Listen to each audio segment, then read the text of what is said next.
ইতিহাসের পাতায় আরও একবার প্রত্যেককে স্বাগত জানাই। আমরা বিপিএসসি টিআরই টুর যে কোশ্চেন এসেছিল প্রিভিয়াস ইয়ার কোশ্চেন, সেটা সলভ করছিলাম। এর আগে কিন্তু কয়েকটা ক্লাস আমি নিয়েছি, এবং আজকে আমরা যেটা করব সেটা হচ্ছে ল্যাঙ্গুয়েজের কোশ্চেন থেকে। জানেন যে এটা কোয়ালিফাইং নেচার পেপার, এইখানে কিন্তু আপনাকে অন্তত 30% মার্ক পেতেই হবে, না হলে বাকি পেপারটা কিন্তু আর দেখাই হবে না। তো যারা হিন্দিতে একটু দুর্বল তারা আমি বলবো যে এই পেপারটাকে একদম হালকাভাবে নেবেন না, তাহলে আপনার পুরো খাটনিটাই বেকার যাবে। ঠিক আছে, তো হিন্দি নিয়ে আমরা নিশ্চয়ই পরবর্তীতে কথা বলবো।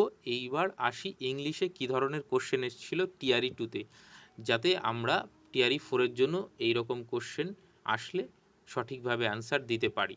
ঠিক আছে, তো এই কোশ্চেনটা আমরা করব এবং দেখব যে কি কোশ্চেন এসেছিল। কোশ্চেনগুলো কিন্তু খুব সোজা। এই কোশ্চেনেও কিন্তু বিহারের অনেক ছেলেমেয়ে পাসই ল্যাঙ্গুয়েজে, অনেক ছেলেমেয়ে কিন্তু তখন পাস করতে পারেনি, সেই জন্য ল্যাঙ্গুয়েজ পেপার কিন্তু তুলে দিয়েছিল। যদি কেউ টিআরই টু এর ঘটনা জানেন তাহলে এই ঘটনাটা কিন্তু ঘটেছিল, অনেক ছেলেমেয়ে কিন্তু ল্যাঙ্গুয়েজ পেপারে ফেল করেছিল। তো চলুন দেখা যাক যে কীরকম এসেছিল টিআরই টুতে। প্রথম কোশ্চেনটা দেখুন, আর্টিকেল। হ্যাঁ, যদি আপনাদের মনে হয় যে যারা বিপিএসসি টিআরির জন্য প্রস্তুতি নিচ্ছে তাদের সঙ্গে অবশ্যই শেয়ার করতে পারেন।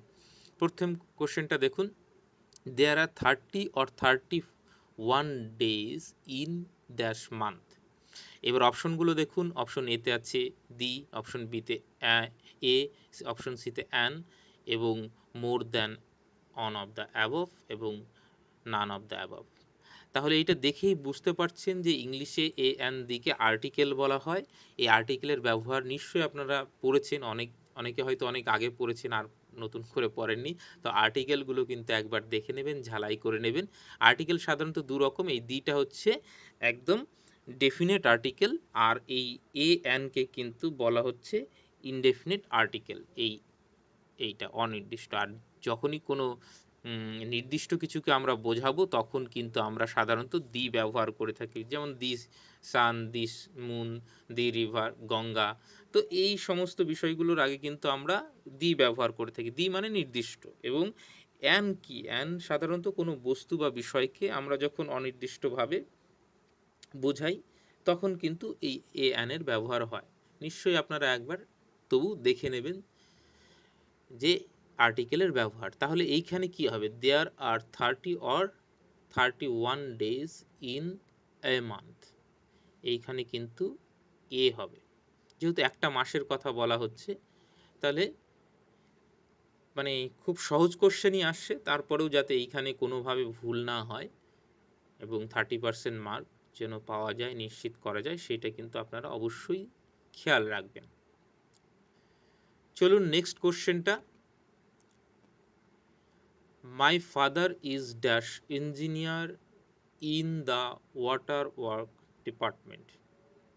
তাহলে এইখানেও কিন্তু দেখুন যে অপশন এতে রয়েছে দি, অপশন বিতে অ্যান, অপশন সিতে a, more than an of the above, none of the above. তাহলে এইটা এখানেও কিন্তু সেই আর্টিকেলের ব্যবহার কিন্তু রয়েছে। এবার তাহলে নিশ্চয়ই নেক্সট টিআরই ফোরে কিন্তু আর্টিকেল আসতেই পারে। তাহলে আপনারাই বলুন, কমেন্ট করুন যে এর অ্যান্সার কী হবে। মাই ফাদার ইজ দ্য ইঞ্জিনিয়ার হবে, অ্যান ইঞ্জিনিয়ার হবে, না এ ইঞ্জিনিয়ার হবে? এটা অবশ্যই কমেন্ট করে জানান, নিশ্চয়ই পারবেন আপনারা। তো কমেন্ট করুন যে এইটার অ্যান্সার কী হবে। তো আশা করি কমেন্ট করা হয়ে গেছে। তাহলে এইখানে যেহেতু ই আছে, আপনারা জানেন ভাওয়েল অ্যান্ড কনসোনেন্টের যে ব্যাপারটা, তো এইখানে কিন্তু অ্যান হবে। ঠিক আছে, তাহলে বোঝা গেল যে এই আমাদের যে আর্টিকেলের, ইংলিশের যে আর্টিকেলগুলো রয়েছে তার ব্যবহার সেটা কিন্তু আমাদের জানতে হবে। কেউ যদি ভুলে গিয়ে থাকেন আরও একবার ঝালাই করে নেবেন। আর কোনো বিষয়ে যদি মন্তব্য থেকে থাকে আর আপনাদের যদি মনে হয় যে আর্টিকেলের ওপর ক্লাস নেওয়ার প্রয়োজন রয়েছে, আশা করি প্রয়োজন নেই, তারপরেও যদি মনে হয় তাহলে নিশ্চয়ই কমেন্ট করে জানান। আমি যদি পরবর্তীতে সময় পাই সাধারণ যে সমস্ত নিয়ম এবং এর যে ব্যতিক্রমগুলো আছে সেগুলো নিয়ে নিশ্চয়ই পরবর্তীতে কখনো কথা বলবো।